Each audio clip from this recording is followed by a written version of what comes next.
الله وبركاته. إن الحمد لله نحمده ونستعينه ونستغفره ونعوذ بالله من شرور أنفسنا ومن سيئات أعمالنا من يهده الله فلا مضل له ومن يضلل فلا هادي له وأشهد أن لا إله إلا الله وحده لا شريك له وأشهد أن محمدا عبده ورسوله يا أيها الذين آمنوا اتقوا الله حق تقاته ولا تموتن إلا وأنتم مسلمون يا أيها الناس اتقوا ربكم الذي خلقكم من نفس واحدة وخلق منها زوجها وبث منهما رجالا كثيرا ونساء واتقوا الله الذي تساءلون به والأرحام إن الله كان عليكم رقيبا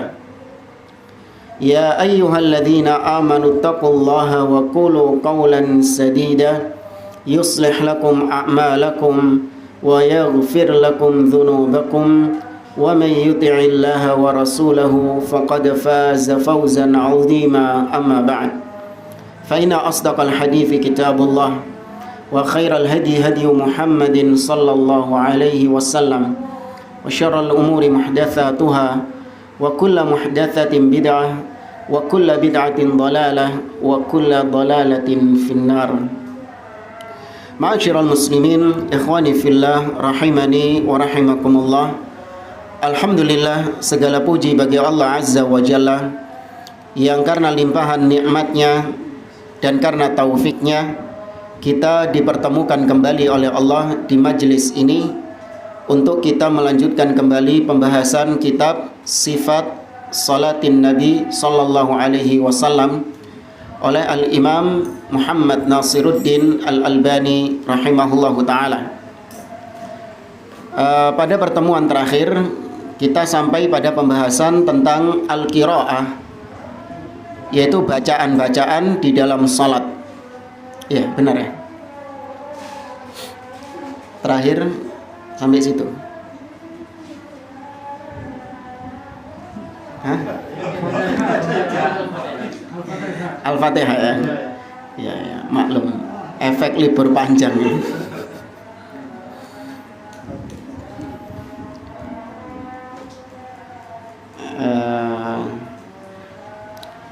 Ta'awud sama basmalah sudah ya.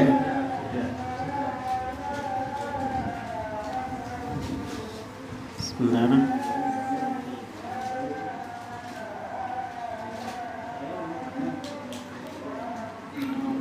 Baik. Kita sampai pada bab al-qira'atu ayatan-ayatan, yaitu membaca surat Al-Fatihah ayat demi ayat. Ini belum ya? Oh. Hah? Belum Mas? Sudah. Hah? Baru bismillah sama ta'awud. Yang lain gimana jemaah? Ya, tempat-tempatnya dari kemarin, tempat-tempatnya yang boleh baca basmalah gitu. Membaca Al-Fatihah dan surat-surat ayat demi ayat. Iya, thumma yaqra Al-Fatihah wa yaqta'uha ayatan-ayatan. Ya, Nabi membaca surat Al-Fatihah kemudian berhenti ayat demi ayat. Itu sudah belum? Nah, itu sudah.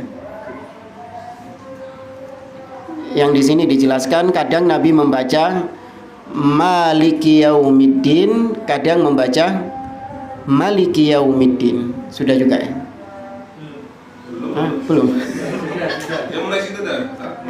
Ya Islam. Ya mulai baca Al-Fatihah dan lain-lain. Kalau sudah ya anggap murojaah. Ya. Kita baca kata muallif.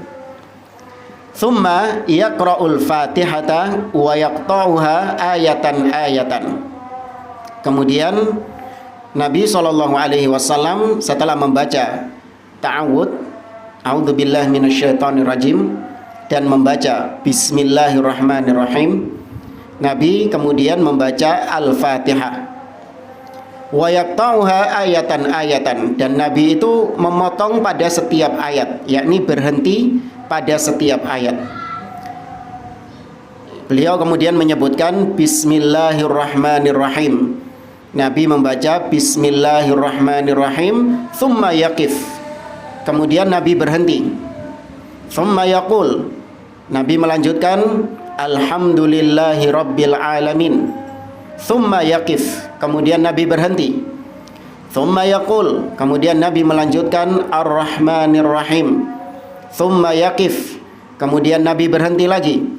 Thumma yaqul. Kemudian Maliki Yaumiddin. Dilanjutkan Maliki Yaumiddin wa hakadza ila akhiris surah. Dan demikianlah Nabi membaca sampai surat atau akhir dari surah Al-Fatihah. Wa kadzalika kanat qira'atuhu kulluha. Dan demikian Nabi SAW membaca surat-surat di dalam sholatnya. Nabi berhenti pada setiap ayat. Ya, Nabi berhenti pada setiap ayat. Yaqifu ala ru'usil ayat. Nabi berhenti pada setiap akhir ayat. Wala yasiluha bima ba'daha. Dan Nabi tidak menggabungkan dengan ayat setelahnya. Wa kana taratan yaqra'uha. Terkadang Nabi membaca Maliki Yaumiddin, mimnya pendek. Dan terkadang wa taratan Maliki Yaumiddin. Terkadang mimnya dipanjangkan. Ya, kayaknya sudah ini. Tapi nggak apa-apa, kita murojaah. Ini adalah salah satu sunnah dalam membaca, yaitu berhenti pada setiap ayat. Bukan berarti ketika ada imam atau kita menyambung ayat, maka berarti tidak sah sholatnya. Enggak. Ini hanya dari sisi lebih utama, dari sisi lebih baik. Kita kalau membaca berhenti pada setiap ayat. Ya. Karena kalau kita lihat banyak diantara para qari, ya terutama imam-imam haramain, mereka terkadang membaca ayat dengan disambungkan. Dan bahkan kata sebagian ahli qiraah, ada memang ayat-ayat yang bagusnya itu disambung. Ya, ada ayat-ayat yang memang lebih baik disambung karena maknanya itu lebih jelas apabila ayatnya disambung dengan ayat setelahnya. Contoh, antum buka surat As-Saffat. Syekh Mahir biasanya. Ya, Syekh Mahir biasanya nyambung ayat. Sebentar.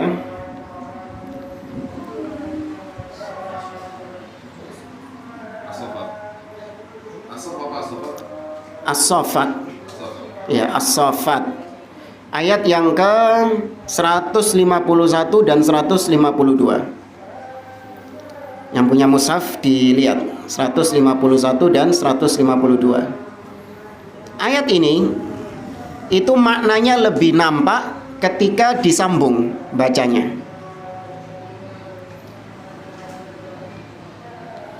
Sudah ketemu 151, 152. Tapi perhatikan, Allah Ta'ala berfirman, Ala innahum min ifkihim layaqulun.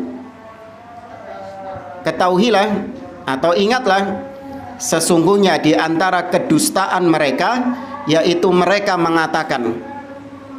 Berhenti ya, mereka mengatakan. Kemudian ayat setelahnya, waladallah, Allah memiliki anak. Wa innahum lakadzibun, dan sesungguhnya mereka benar-benar berdusta. Nah, kata para ulama, kalau ayat ini dipisah, itu maknanya kurang nampak. Sehingga seakan-akan justru ayat 152 itu adalah penegasan bahwa Allah punya anak. Paham nggak maksudnya? Kalau saya baca terpisah misalnya, ala innahum min ifkihim layaqulun waladallah wa innahum lakadzibun. Seakan-akan ayat 152 itu terpisah dengan 151 sehingga menjadi penegasan Allah punya anak. Ya, ini dari sisi makna saja. Sebagian qari itu menyambung bacaannya supaya maknanya itu nampak lebih jelas lagi. Nah, tapi secara asal surat atau ayat demi ayat itu dibaca secara terpisah-pisah, ayat demi ayat.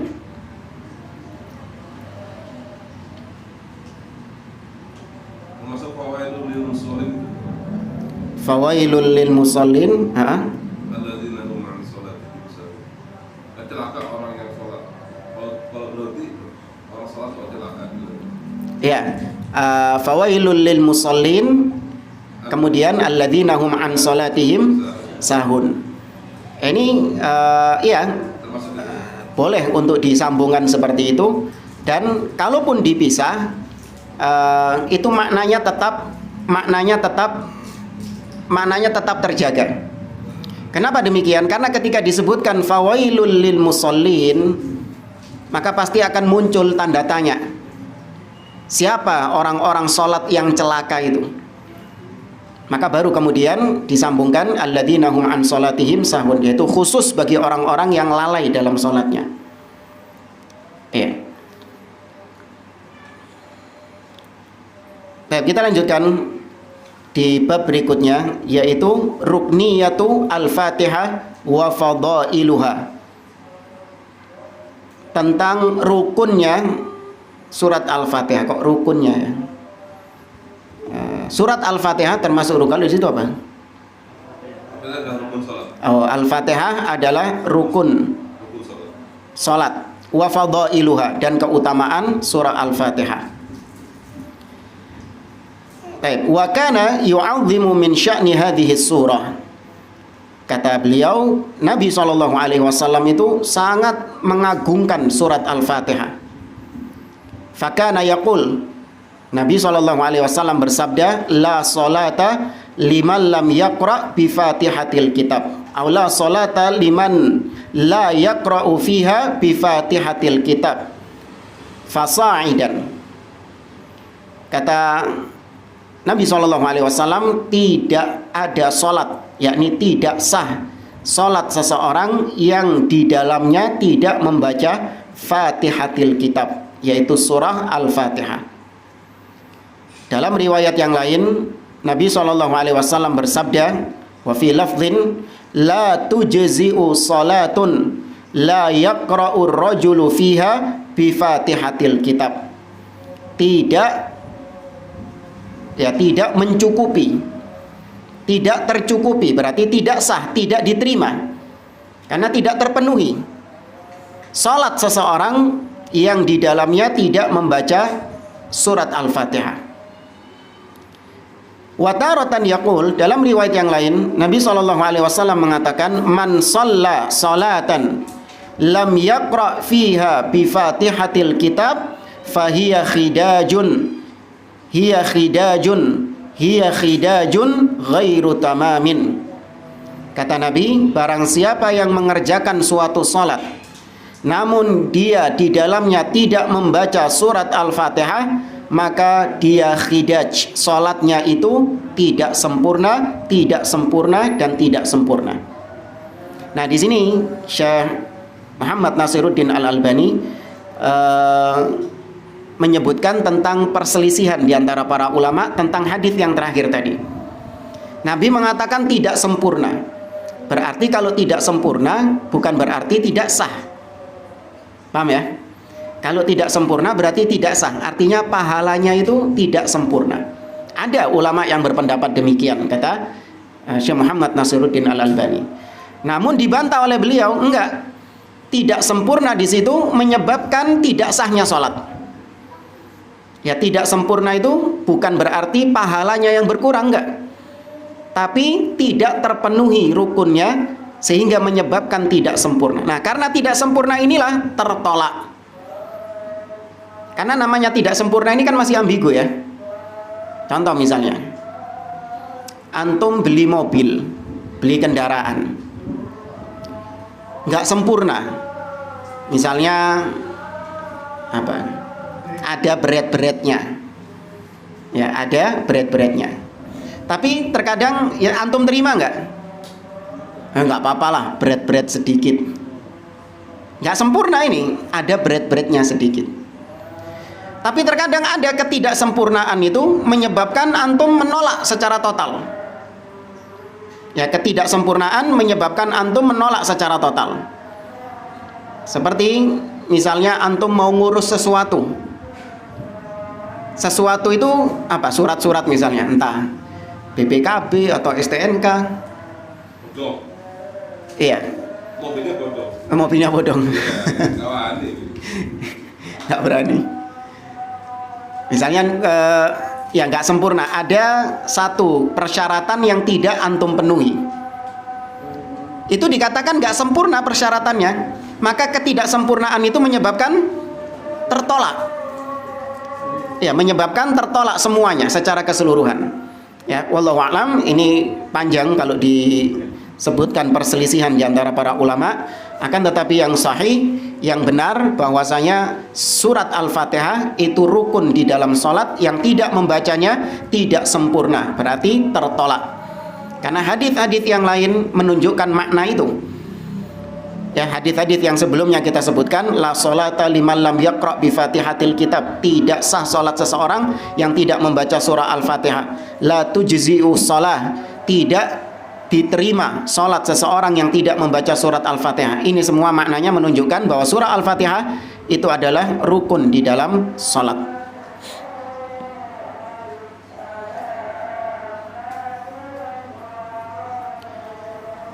Kita lanjutkan kata Syekh. Saat boleh tak potong sebentar, Ustaz, biar nggak balik-balik. Ya. Yang hadis pertama, Ustaz, yang la sholat liman la yaqra. Itu di sini ada artinya tidak ada sholat bagi orang yang tidak membaca surat Al-Fatihah, kemudian di dalam Quran ditambah ayat yang lain. Maksudnya surat. Ya enggak, maksudnya surat Al-Fatihah setelahnya. Iya. Jadi nggak baca surat juga nggak sempurna. Enggak.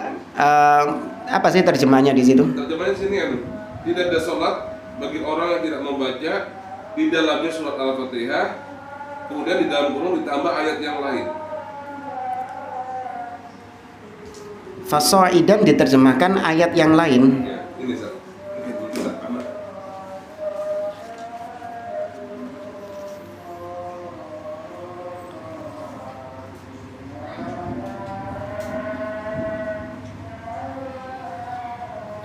Enggak sih, maksudnya tidak diterima atau tidak sah salat seseorang yang tidak membaca surah Al-Fatihah.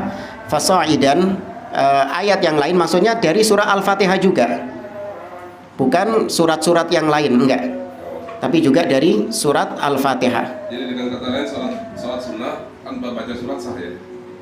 Iya, tetap sah karena baca surat setelah surat Al-Fatihah, sepakat para ulama hukumnya sunnah. Ya, sunnah dalam sholat. Nah,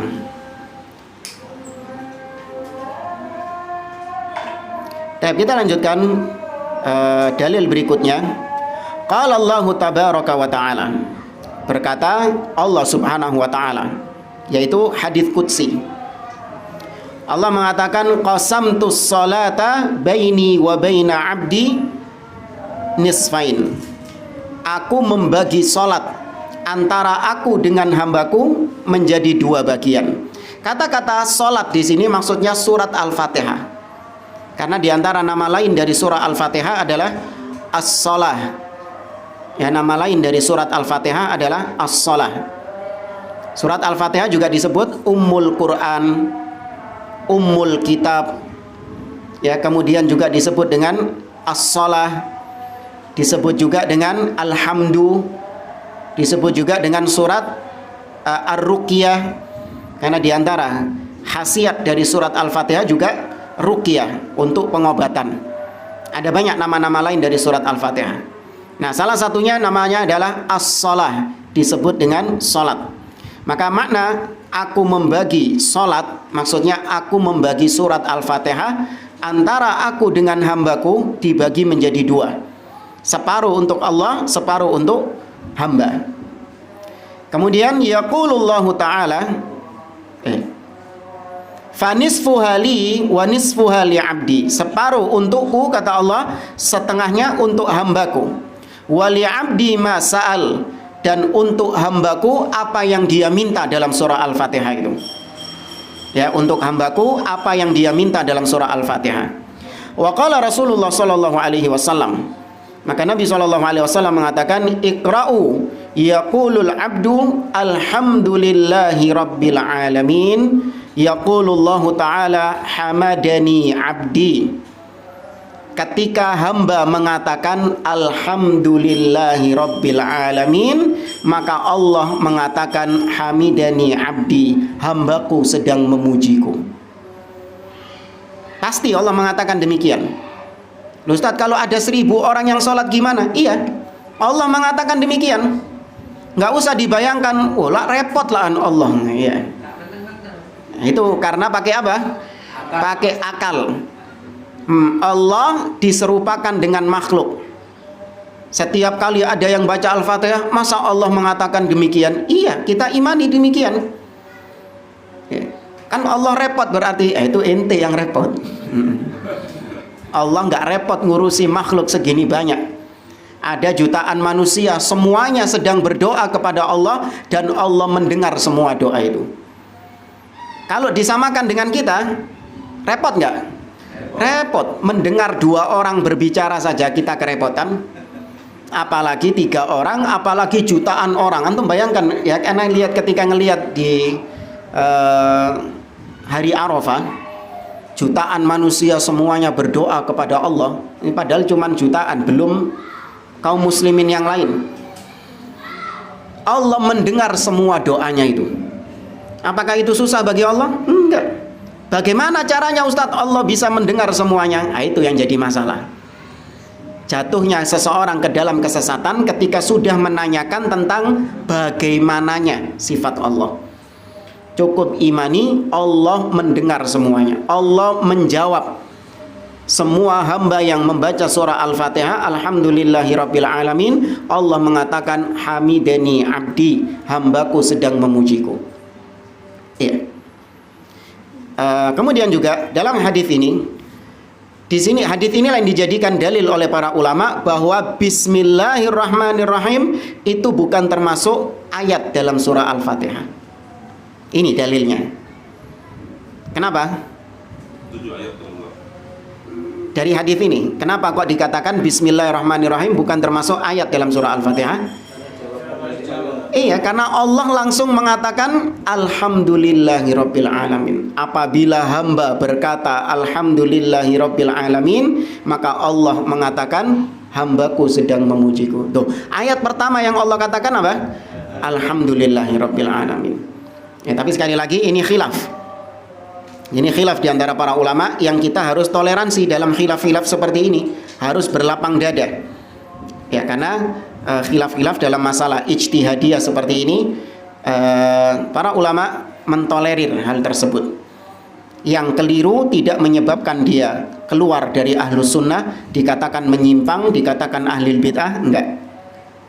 Kita lanjutkan. Wa yaqulul abdu, ketika hamba mengatakan ar-rahmanir rahim, yaqulullah, maka Allah akan mengatakan asna alayya abdi, hambaku sedang menyanjungku.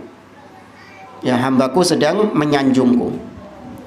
Wa yaqulul abdu, dan ketika hamba mengatakan maliki yaumiddin, maka yaqulullahu ta'ala, Allah mengatakan majjadani abdi, hambaku sedang ya sama memujiku, menyanjungku, mengagungkan aku.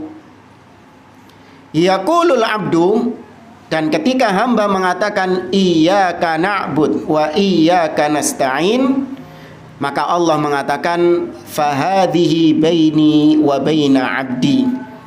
Ayat ini itu separuh untukku, separuh untuk hambaku. Ya, iyyaka na'budu wa iyyaka nasta'in, ini tengah-tengah.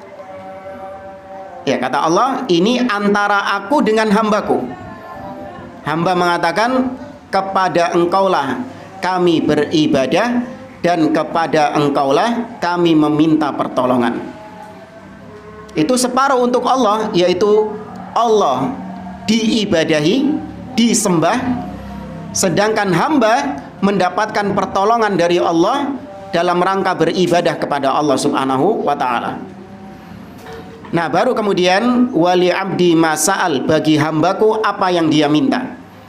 Yaqulul abdu, hamba mengatakan ihdinas siratal mustaqim siratal ladzina an'amta alaihim ghairil maghdubi alaihim waladdallin. Nah, ini ayat yang terakhir ini Allah mengatakan fahaula'i li abdi, ayat ini untuk hambaku, wali abdi ma sa'al, dan untuk hambaku apa-apa yang dia minta.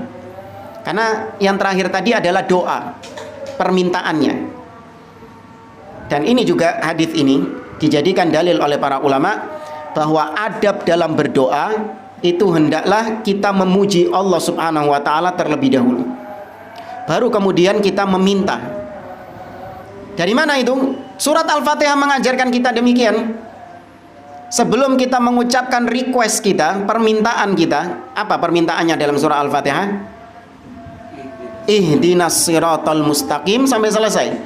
Sebelum ihdinas siratal mustaqim, apa dulu ayat sebelumnya? Sebelum-sebelumnya puji-pujian. Ya, memuji Allah Subhanahu wa taala. Maka itu juga termasuk adab dalam berdoa. Kalau kita minta kepada Allah, Allah dipuji dulu.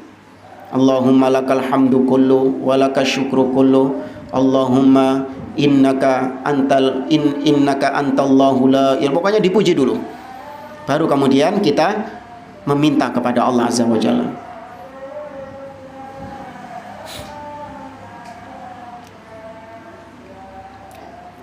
Kemudian kita lanjutkan hadis setelahnya.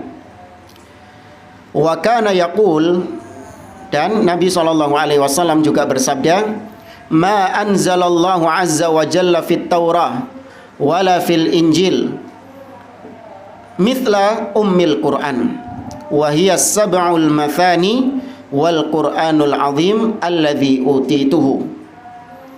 Kata Nabi SAW, Allah tidak pernah menurunkan suatu surat baik di dalam Taurat maupun di dalam Injil yang suratnya itu semisal dengan Ummul Quran. Al-Fatihah disebut juga dengan Ummul Quran, induknya Al-Quran. Berarti semua surat selain Al-Fatihah itu menginduk kepada Al-Fatihah. Semua surat selain Al-Fatihah itu adalah penjabaran, penjelasan dari surah Al-Fatihah. Al-Baqarah sampai An-Nas itu bisa dibilang tafsirnya surah Al-Fatihah. Ya, karena inti dari Al-Quran ada di surah Al-Fatihah. Dan inti dari Al-Fatihah ada pada ayat Iyyaka na'bud wa iyyaka nasta'in. Kata Nabi, wa hiyas sab'ul mathani. Inilah Al-Fatihah yang disebut as-sab'ul mathani, 7 ayat yang diulang-ulang. Wal Qur'anul azim, dan Al-Fatihah adalah Al-Qur'an yang agung. Ya, Al-Fatihah adalah Al-Qur'an yang agung. Nabi menyebutkan Al-Fatihah itu Al-Qur'an. Inti daripada Al-Qur'an. Alladzi utituhu, yang aku diberikan Al-Fatihah ini oleh Allah Subhanahu wa taala. Dan itu diantara fadilah atau keutamaan surah Al-Fatihah. Kemudian kita lanjutkan, kata beliau, wa amara sallallahu alaihi wasallam al-musi'a salatahu an yaqra'a biha fi salatihi. Dan Nabi sallallahu alaihi wasallam memerintahkan orang yang salatnya rusak. Yang sering kita sampaikan, orang yang salatnya cepat-cepatan, yang sama Nabi disuruh ngulangi sampai 3 kali itu. Sholli irji' fa sholli fa innaka lam tusolli, balik salat karena kau belum salat. Nah, Nabi memerintahkan kepada orang tersebut untuk membaca surah Al-Fatihah dalam salatnya. Berarti menunjukkan bahwa surah Al-Fatihah itu rukun dalam salat. Wa qala liman lam yastati' hifdhaha, dan Nabi mengatakan kepada orang yang enggak mampu menghafal surah Al-Fatihah, qul subhanallah walhamdulillah wala ilaha illallah wallahu akbar wala haula wala quwata illa billah. Ini bagi mu'alaf misalnya, orang yang baru masuk Islam, dia wajib langsung melaksanakan sholat. Tapi gimana dia mau sholat kalau dia nggak hafal apa? Surah Al-Fatihah. Iya, nggak ada waktu, karena ketika dia masuk Islam, misalnya tadi masuk Islamnya antara maghrib dan isya, masuk Islam dia, maka sejak saat itu dia mandi, kemudian setelah mandi dia sudah wajib melaksanakan apa? Sholat isya. Wajib dia melaksanakan sholat isya sudah. Nah ketika itu dia belum hafal surah Al-Fatihah, maka boleh diajarkan zikir-zikir seperti tadi. Subhanallah, walhamdulillah, wala ilaha illallah, wallahu akbar, wala hawla wala quwwata illa billah. Wa qala lil musii salatihi fa in kana ma'aka Qur'anun faqra bihi wa illa fahmadillah wa kabbirhu wa hallilhu. Dan Nabi juga berkata kepada orang yang sholatnya asal-asalan tadi, yaitu apabila engkau punya hafalan Al-Quran, maka bacalah dengan hafalan Al-Quran itu. Namun kalau kau tidak memiliki hafalan Al-Quran, maka ucapkan Alhamdulillah, ucapkan takbir, dan ucapkan tahlil. Ya, Alhamdulillah, Allahu Akbar, la ilaha illallah. Ini bagi orang-orang yang tidak menghafal surah Al-Fatihah. Ikhwani fillah rahimani wa rahimakumullah. Itu tadi penjelasan tentang membaca surah Al-Fatihah. Kemudian kita lanjut ke bab selanjutnya, naskhul qiraati wara'al imam fil jahriyah, yaitu terhapusnya bacaan surat Al-Fatihah bagi makmum di belakang imam ketika dia ikut sholat jahriyah, subuh, maghrib, dan isya. Ya, jadi makmum itu bacaan makmum dihapuskan, berarti tidak membaca. Cukup imam yang membaca surah Al-Fatihah itu. Ini bagi sholat jahriyah. Baik, kita baca. Wa kana qad ajaza lil mu'tammina an yaqra'u biha wara'al imam fi sholatil jahriyah. Dahulu biyen Nabi pernah membolehkan seorang makmum yang sholat di belakang imam untuk membaca surat. Ya, membaca surat pada saat sholat jahriyah, ya. Ini kasusnya sholat jahriyah. Dahulu Nabi membolehkan. Haitsu kana fi sholatil fajri, yaitu peristiwanya ketika sholat subuh. Faqara'a fathaqulat alaihil qira'ah. Nabi SAW ketika sholat subuh membaca suatu surat dari Al-Quran. Namun tiba-tiba Nabi SAW berat ketika membaca surat tersebut. Ya, Nabi merasa berat ketika membaca surat itu, tapi tetap dibaca sama Nabi. Falamma faragha, ketika Nabi selesai sholat, Nabi mengatakan, la'allakum taqra'una khalfa imamikum. Kata Nabi, mungkin di antara kalian ada yang ikut membaca surat itu di belakang imam tadi, yang ikut membaca surat tersebut. Qulna, maka para sahabat mengatakan, na'am, hadzan ya Rasulullah. Iya, kita membacanya ya Rasulullah dengan tergesa-gesa, dengan cepat-cepat kita membaca surat tersebut. Kemudian Nabi SAW mengatakan, la taf'alu, jangan kalian melakukan hal tersebut, illa an yaqra'a ahadukum bi fatihatil kitab fa innahu la salata liman lam yaqra' biha. Jangan kalian lakukan hal tersebut, melainkan apabila salah seorang di antara kalian membaca surat Al-Fatihah.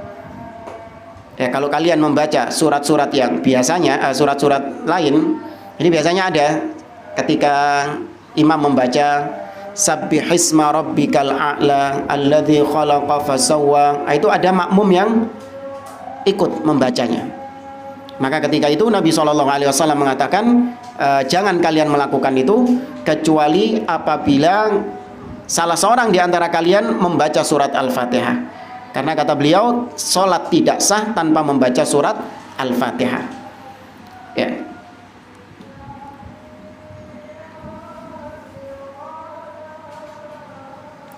Kita lanjutkan ucapan beliau berikutnya, paragraf berikutnya.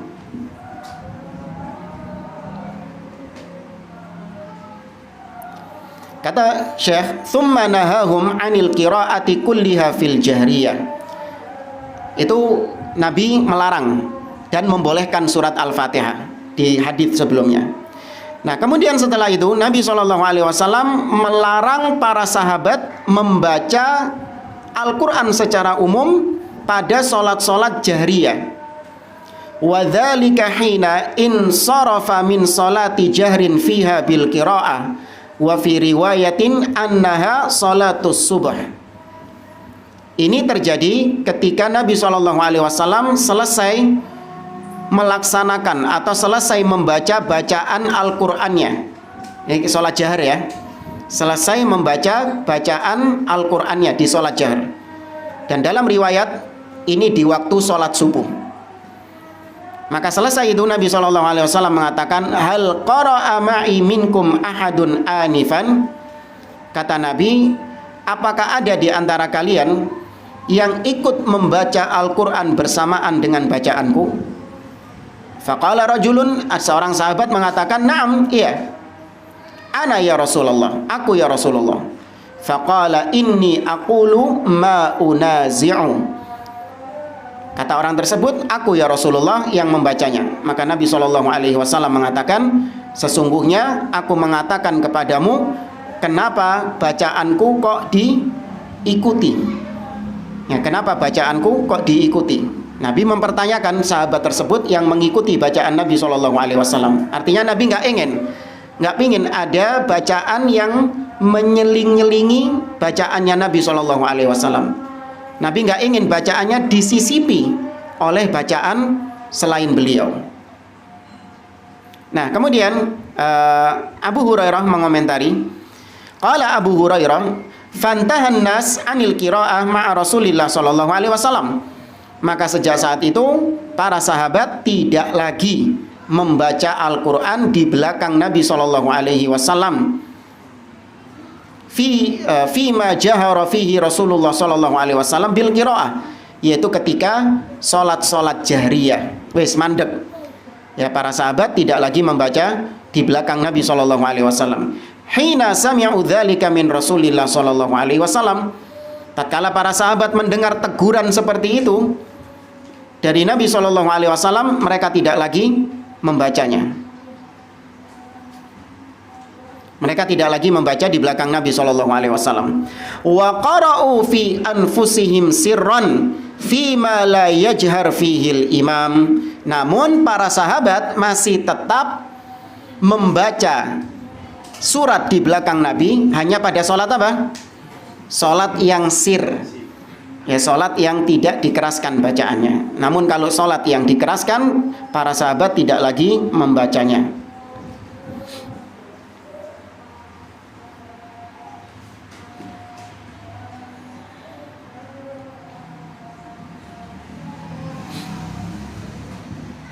Yang tadi maksudnya kecuali salah seorang di antara kalian membaca surat Al-Fatihah, itu juga maksudnya? Iya, dibolehkan. Baca Al-Fatihah boleh. Ya dulu. Kemudian hadis yang kedua dilarang semuanya. Tidak ada sahabat yang membaca surat apapun di sholat jahar. Ya, kalau dulu pertama Nabi melarangnya itu cuman surat setelah Al-Fatihah. Itu yang dilarang. Surat Al-Fatihahnya dibolehkan oleh Nabi SAW. Nah, baru kemudian setelah hadis yang kedua tadi, itu para sahabat tidak ada lagi yang membaca surat, baik Al-Fatihah ataupun surat yang lain, kecuali sholat sir. Ya, kecuali sholat sir. Nanti akan ada penjelasannya untuk kita mendengarkan bacaan Al-Quran. Kalau imam membaca surat, kita bukan membaca Al-Fatihah. Karena ada sebagian orang waladhdallin amin bismillahirrahmanirrahim alhamdulillahirabbil alamin. Imam sudah masuk membaca surat. Maka perintahnya fa idza quri'al Qur'an fastami'u lahu wa ansitu. Ini akan ada penjelasannya nanti. Kemudian wa ja'alal insata liqira'atil imam min tamamil i'timami bihi. Dan Nabi SAW menjadikan diamnya makmum, ya, menengi makmum, diamnya makmum dan mendengarkan bacaan imam, Nabi menjadikan diamnya makmum itu sebagai kesempurnaan dalam sholat berjamaah bagi si makmum itu. Nabi SAW mengatakan, innama ju'ilal imam liyu'tamma bih.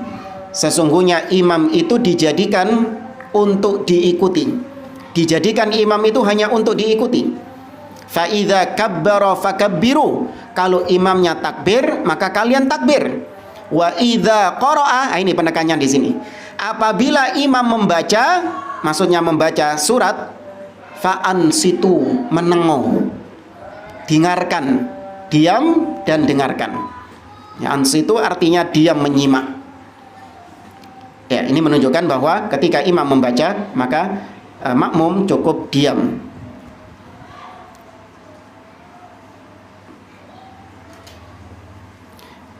Selanjutnya kata beliau, kama ja'alal istima'a lahu mughniyan 'anil qira'ah wara'ahu.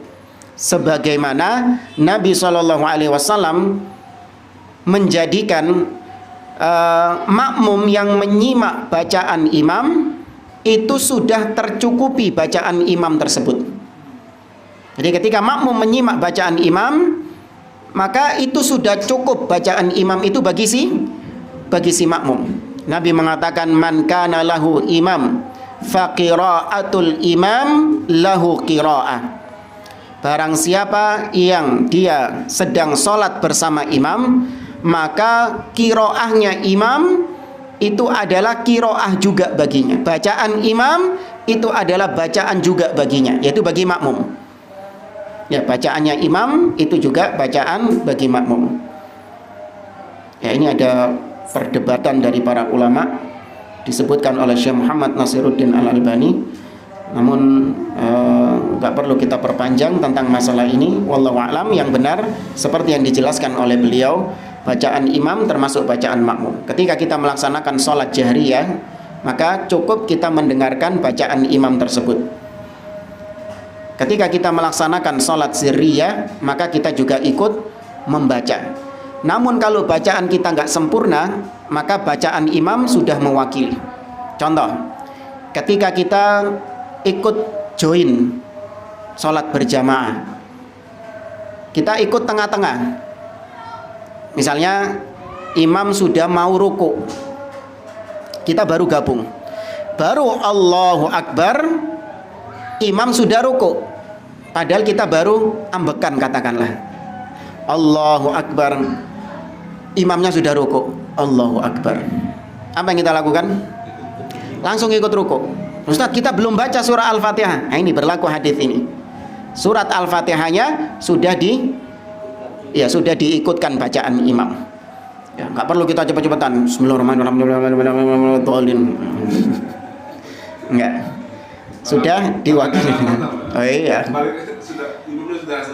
Sudah selesai ruku. Ini malah menyelisihi sunnah. Kata beliau, hadza fil jahriyah. Hadis yang tadi itu ketika sholat jahriyah, yaitu kita diam mengikuti bacaan imam. Kemudian kita masuk ke sirriyah. Wujubul qiraah fis sirriyah. Wajibnya membaca ketika sholat sirriyah. Kata Syekh, wa amma fis sirriyah, adapun pada sholat sirriyah, yaitu sholat yang tidak dikeraskan, faqad aqarrahum 'alal qiraati fiha. Maka Nabi SAW menyuruh para sahabat-sahabatnya untuk membaca surat Al-Fatihah juga. Faqala Jabir mengatakan, kunna naqra'u fi dhuhri wal 'asri khalfal imami fi raq'ataini al-ulayaini bi Fatihatil kitab wa surah wa fil ukhrayaini bi Fatihatil kitab. Kata Jabir bin Abdullah, kami para sahabat ketika sholat zuhur dan asar, sholat zuhur dan asar berarti sholat yang sirriyah, dan kami sholat di belakang imam, maka 2 rakaat yang pertama, kan 4 rakaat, 2 rakaat yang pertama kami membaca Al-Fatihah dan surat. Adapun 2 rakaat yang terakhir, yaitu rakaat ketiga dan keempat, kami cukup membaca surat Al-Fatihah saja. Ya, maka dari hadits Jabir ini kata para ulama, ketika sholat sirriyah makmum juga ikut membaca surah Al-Fatihah. Kemudian kata beliau, wa innama ankara at-tashwish alaihi biha. Dan Nabi SAW itu mengingkari at-tashwish, yaitu gangguan-gangguan, ya, gangguan-gangguan yang beliau alami ketika beliau membaca Al-Quran. Wa dzalika hina shalla adh-dhuhra bi ashabihi. Itu terjadi ketika Nabi salat zuhur bersama sahabat-sahabatnya. Faqala, Nabi mengatakan, ayyukum qara'a sabbihisma rabbikal a'la. Kata Nabi, siapa di antara kalian tadi yang membaca sabbihisma rabbikal a'la? Faqala rajulun, maka salah seorang sahabat mengatakan, ana walam urid biha illal khair. Aku ya Rasulullah, dan aku tidak menginginkan itu kecuali ingin mendapatkan pahala, ingin mendapatkan kebaikan. Faqala sallallahu alaihi wasallam, maka Nabi sallallahu alaihi wasallam mengatakan, qad alimtu anna rajulan khalajaniha. Kata Nabi sallallahu alaihi wasallam, aku sungguh mengetahui bahwa orang tersebut, yang aku ketahui bahwa orang tadi yang membaca sabbihisma rabbikal a'la itu sangat-sangat menggangguku ketika aku melaksanakan sholat, sangat mengganggu sholatku. Ya. Ini disebutkan oleh para ulama tentang orang-orang yang mengganggu bacaan ketika sholat. Kita lanjutkan di sini. Wa fi haditsin akhar, di hadits yang lain, kanu yaqra'una khalfan Nabi sallallahu alaihi wasallam, bahwa mereka, yakni sebagian sahabat, membaca Al-Qur'an di belakang Nabi sallallahu alaihi wasallam, dan mereka agak mengeraskan bacaan Quran mereka. Kemudian fayajharu Nabi faqala, maka kemudian Nabi sallallahu alaihi wasallam mengatakan, khalattum alayyal Qur'an, sungguh kalian telah membingungkan aku dalam membaca Al-Qur'an. Ini yang diingkari oleh Nabi SAW. Jadi ketika sholat sir, kemudian ada makmum yang membaca bacaannya itu agak keras. Dan itu kita dapati sebagian orang keras bacaannya, bukan agak lagi, keras bacaannya. Itu sangat mengganggu. Makanya Nabi SAW mengingkari perbuatan tersebut. Dalam riwayat yang lain Nabi mengatakan, innal musalli yunaji rabbah. Sesungguhnya orang yang sholat itu sedang bermunajat. Munajat itu lawan dari munada, lawan dari nida. Kalau nida itu memanggil, kalau munajat berarti berbisik, bukan berbisik, ya berbisik-bisik. Namanya sholat itu bermunajat kepada Allah, berbisik-bisik dengan Allah subhanahu wa ta'ala.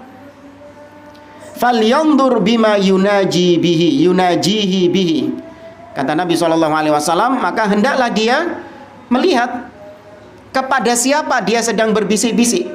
Wala yajhar ba'dukum ala ba'din bil Qur'an. Maka jangan kalian saling mengeraskan bacaan kalian, sebagian kalian mengeraskan bacaan kepada sebagian yang lain. Ini ketika sholat sirriyah dilarang oleh Nabi SAW karena mengganggu kekhusyuan. Ya, kita sholat, Allah mendengar bacaan sholat kita. Yang penting kita membaca tanpa harus kita mengeraskan bacaan, tapi tetap baca ya. Nggak ada namanya baca dalam hati, nggak ada. Awas, hati-hati. Itu bukan kiroah. Namanya kiroah itu tilawah dengan menggerakkan bibir. Ada getaran suara yang dihasilkan, meskipun lirih. Hanya dia yang mendengarkan suaranya. Itu sudah mencukupi. Ya, nggak boleh seorang ketika sholat baca dalam hati. Kalau baca dalam hati, apa bedanya antara kha dengan ha dengan ha, qaf dengan kaf? Bisa dibedakan nggak kalau baca dalam hati? Nggak bisa. Ya, namanya qiraah, yaitu dengan huruf-huruf yang keluar dari lisan. Nah, maka tidak sah seorang yang hanya diam dalam sholatnya baca dalam hati. Itu bukan qiraah namanya.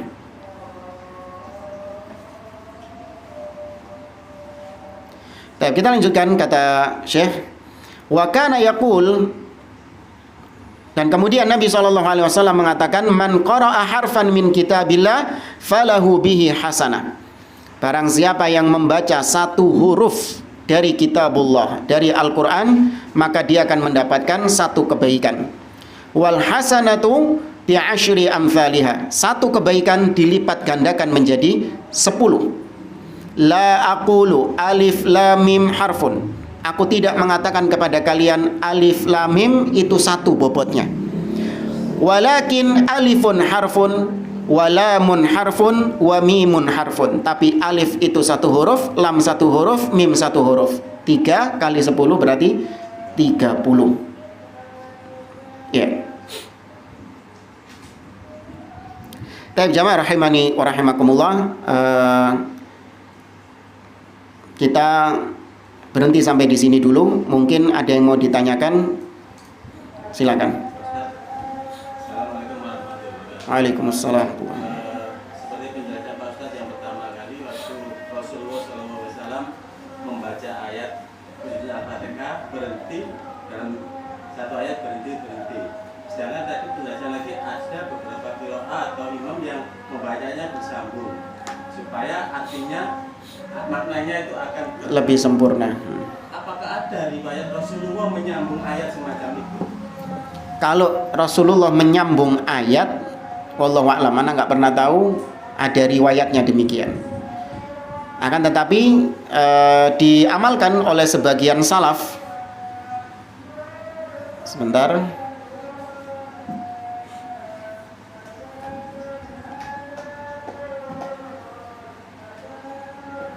Diamalkan oleh sebagian salaf, dan para ulama menyebutkan bahwa pengamalan para salaf itu pasti mereka didasari dari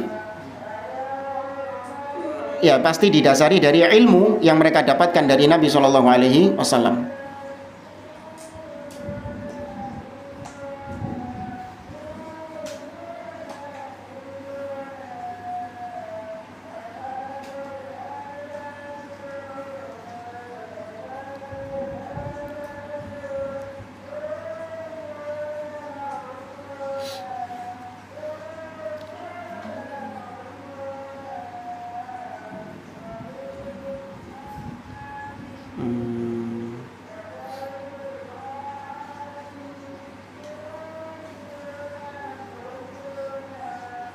Sebentar.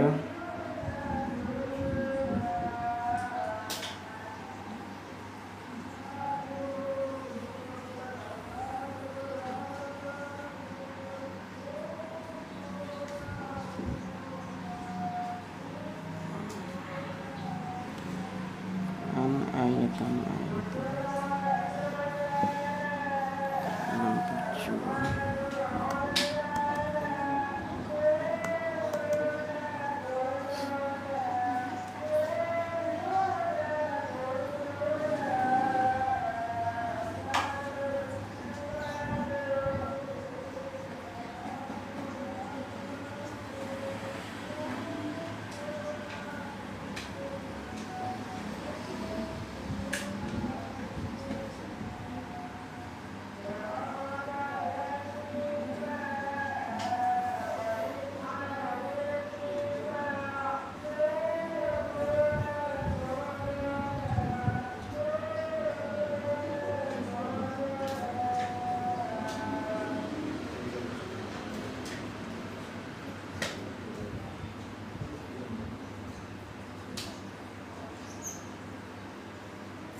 Wallahu a'lam, ini disebutkan oleh Imam Ibnul Qayyim Al-Jauziyah dalam kitabnya Zadul Ma'ad.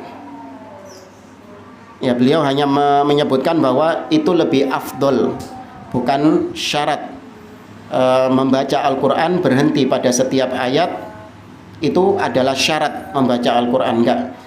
Tapi beliau menyebutkan itu afdol. Adapun riwayat yang membolehkan membaca Al-Quran dengan menyambung. Maksudnya Al-Fatihah saja. Ya Al-Fatihah atau yang lainnya? Yang lainnya. Ya.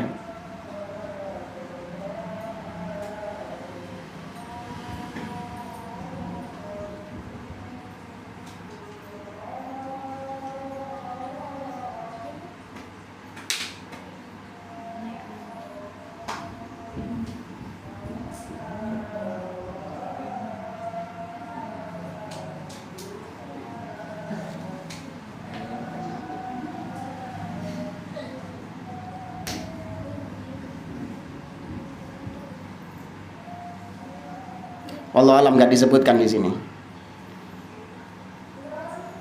Di sifat sholat Nabi yang besar tidak disebutkan riwayat tersebut.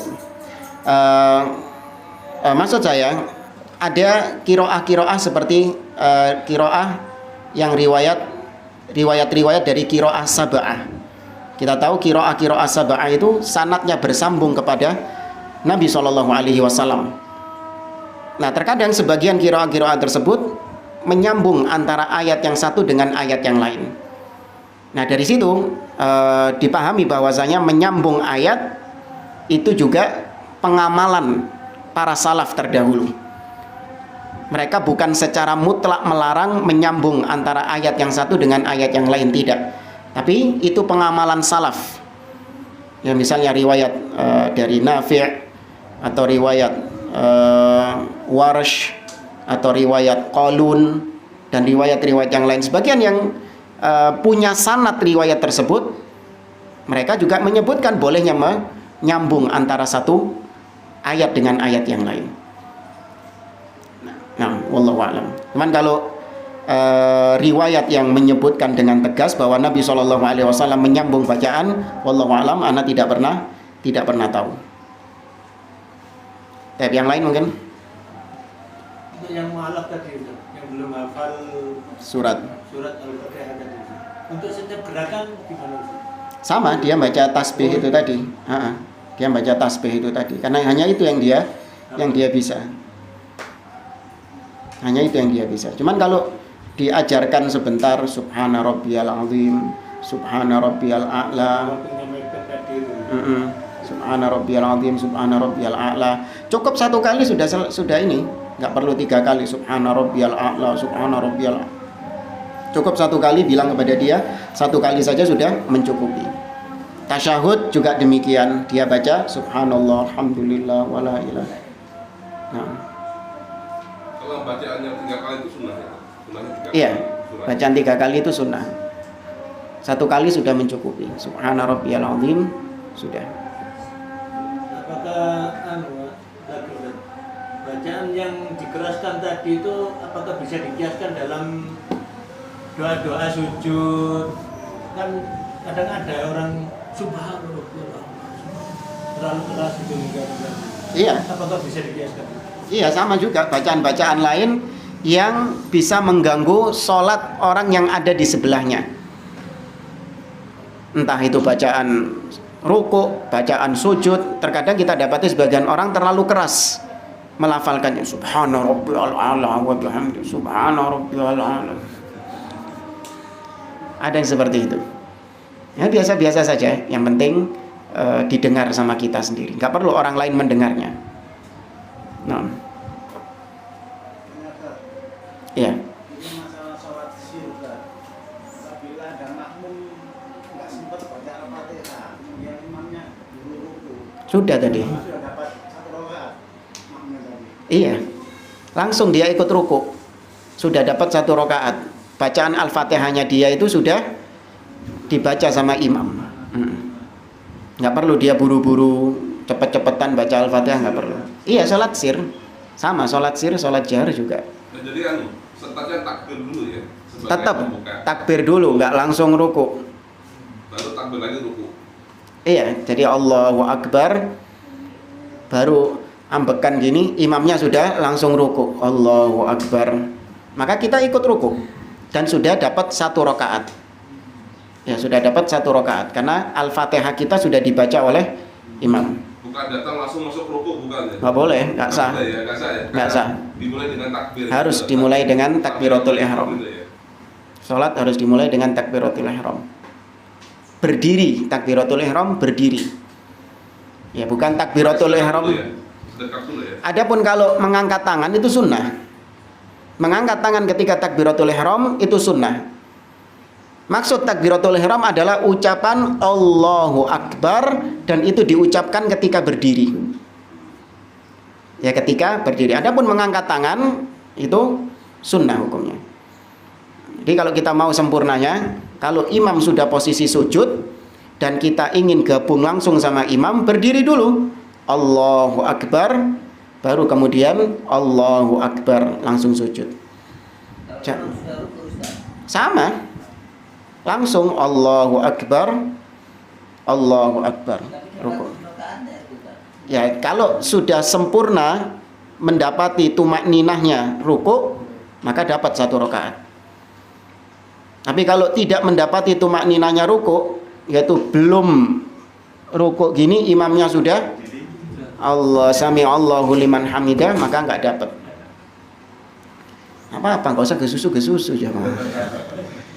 Anda dapati sebagian orang itu. Bukan tambahin 1 rakaat. Oh, iya. Maksud ya. Melihat imamnya itu kedadapan, kayak kelihatan suara pintu. Ya jalan itu rukuk. Dulu masjid kita itu masih kayu ya.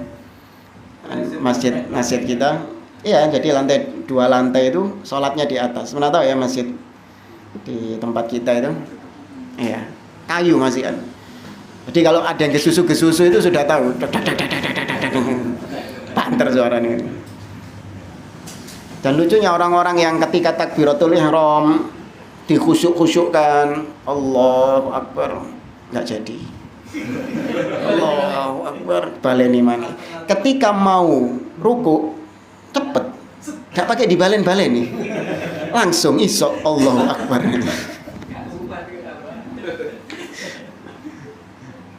Kita dapati ada orang kayak gitu. Dan juga ada itu air wudhu itu diginikan, air wudhu mancur itu diginikan. Buat mainan ini. Iya, nggak tahu ada najisnya atau gimana kok gini kemudian gini giginya dibuang-buang gitu. Ya aneh-aneh, orang-orang sholat dipikir pakai filosofis. Sami Allahu liman hamidah itu kan sambil berdoa. Padahal nggak ngaku ya Allah di atas. Oh iya, nggak mengingkari Allah di atas. Allahu Akbar. Soalnya harus kanan dulu baru kiri. Ya, jangan kiri dulu baru kanan gitu. Karena kanan lebih utama daripada kiri. Jadi Allahu Akbar. Nah kan podo ae. Kiri akhirnya sing dekek gini. Nah orang pakai filosofis seperti itu. Pak Ustaz, tanya. Ya. Untuk sholat yang berjamaah kan, maaf Pak Ustaz ya, ada beberapa imam itu ada yang memberi jeda setelah baca Al-Fatihah, memberi jeda supaya makmum bisa membaca Al-Fatihah. Itu hukumnya ya Pak Ustaz? Ada beberapa imam semacam itu. Kalau hukumnya wallahu a'lam. Cuman kalau dilihat dari penjelasannya tadi itu nggak sesuai dengan sunnah. Nggak sesuai dengan sunnah. Selesai membaca surat Al-Fatihah, Nabi mengatakan tsumma qra' ma tayassara ma'aka minal Qur'an.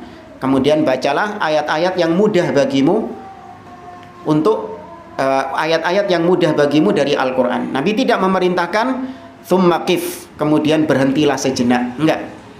Tapi langsung disambung dengan bacaan-bacaan dari Al-Quran yang lainnya. Nggak sesuai dengan sunnah. Wallahu a'lam. Kalau sholat kita terus imamnya itu rukuk, terus kita itu sampai bacaan sirotol ladzi, apa itu kita dilanjutkan apa Langsung rukuk. Iya, karena memang innama ju'ilal imam liyutamma bi. Imam dijadikan untuk diikuti. Fa idza kabbara fakabbiru. Kalau imam takbir maka takbirlah. Jadi langsung dengan fa. Nabi mengatakan fakabbiru, langsung. Jadi dalam bahasa Arab itu ada thumma, ada fa, dan ada wawu. Kalau thumma itu nggak secara langsung. kemudian tapi nggak langsung. Kalau fa, ini langsung tanpa jeda. Seperti misalnya saya mengatakan Ja'a Umar Thumma Muhammad. Datang Umar kemudian Muhammad. Nah, antara datangnya Umar sama datangnya Muhammad ini ada jeda. Maka pakai thumma. Tapi kalau saya mengatakan Ja'a Umar fa Muhammad. Datang Umar langsung disusul kemudian Muhammad. Iya. Ini tidak ada jeda. Maka Nabi mengatakan fa idza kabbara fakabbiru. Apabila imam takbir maka takbirlah. Kalau kita belum selesai bacaannya, maka ya sudah, bacaan kita adalah bacaan imam adalah bacaan kita. Nah, itu kalau masih ditolerir. Ada bacaan-bacaan imam yang memang nggak bisa ditolerir. Sudah, jangan sholat situ lagi sudah. Iya, nggak bisa ditolerir. Nggak masuk akal, gimana baca Al-Fatihah kok seperti itu? Batas. Kalau sudah ini Pak Ustaz, kadung itu belum Pak Ustaz. Iya. Apa diterima Pak Ustaz semacam itu? Iya, kalau memang sudah terlalu parah ya, mending dibatalkan. Dibatalkan Pak? Iya, kalau sudah terlalu parah. Ya gimana, nggak ada tumaninanya sama sekali, kayak yang viral terawih kemarin itu. Ada tumaninanya sama sekali, tidak sah sholat seperti itu. Berarti dibatalkan? Iya, tinggalkan sudah. Keluar dari situ Pak? Iya, kita sholat tempat lain atau kalau enggak sholat sendiri. Tidak sah sholat tanpa tumak ninah demikian. Kalau bacanya Fatihahnya kurang bagus itu. Kayak bacanya kurang bagus lah. Ya, itu dosanya imam. Itu enggak apa-apa langsung diteruskan aja. Apalagi kita keluar. Enggak, tetap enggak apa-apa. Iya, dilanjutkan enggak apa-apa, itu dosanya imam. Oh, tetap ya? Tetap ikut sah ya sholatnya? Ya, tetap sholat bersama imam tersebut. Sampai yang merubah arti gitu, kalau Fatihahnya misalnya. Nah, kalau misalnya Baca shotnya misalnya, baca sin atau shin gitu. iya, itu memang sudah maksimal kemampuannya dia, karena lisannya dia memang bukan lisan Arab, bukan lidahnya Arab. Gak ngerti aja tapi pede banget ngimami gitu loh. Kebanyakan orang gitu Pak. Nah, kalau lihat ketokohannya, iya. lihat tuanya. Kalau yang imam seperti itu, yang dosa adalah yang mengangkat dia menjadi imam. Ya, adapun makmumnya, ya memang lebih afdol, dia lebih baik cari tempat-tempat lain yang lebih bagus bacaannya. Cuman ini kita bicara kalau misalnya kita lagi masbuk, kemudian kita mengangkat seseorang menjadi imam. Ternyata imamnya itu bacaannya amburadul gitu tadi. Ya sudah, tetap kita lanjut melaksanakan sholat. Pernah alami nggak kalau kita mungkin di rest area gitu kan? Iya. Kita ngangkat seseorang jadi imam, ternyata bacaan imamnya nggak karuan, shot jadi sa jadi shin jadi nggak karuan sudah, maka tetap lanjut sholat. Itu sudah maksimal kemampuannya dia. Nah, tapi kalau di masjid tadi, maka yang berdosa adalah yang mengangkat dia menjadi imam.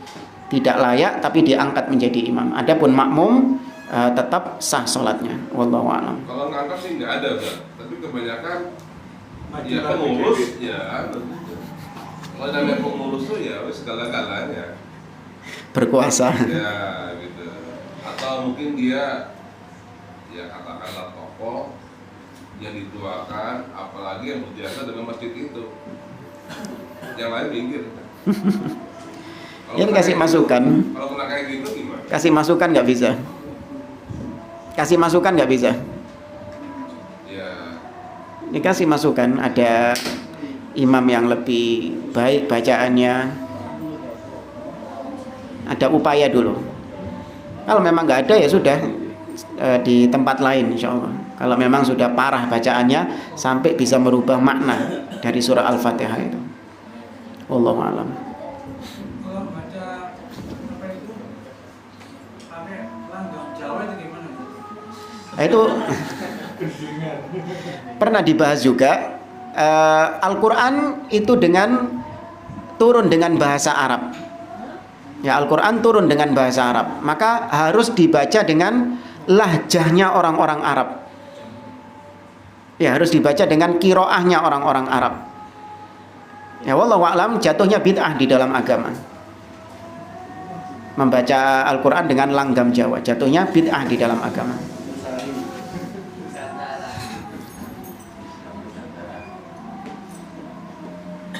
Baik jamaah, saya kira ini yang bisa saya sampaikan. Kurang lebihnya mohon maaf. Kita lanjutkan pada pertemuan berikutnya. Aku qouli hadza wa sallallahu ala nabiyyina Muhammad wa ala alihi wa sahbihi ajma'in.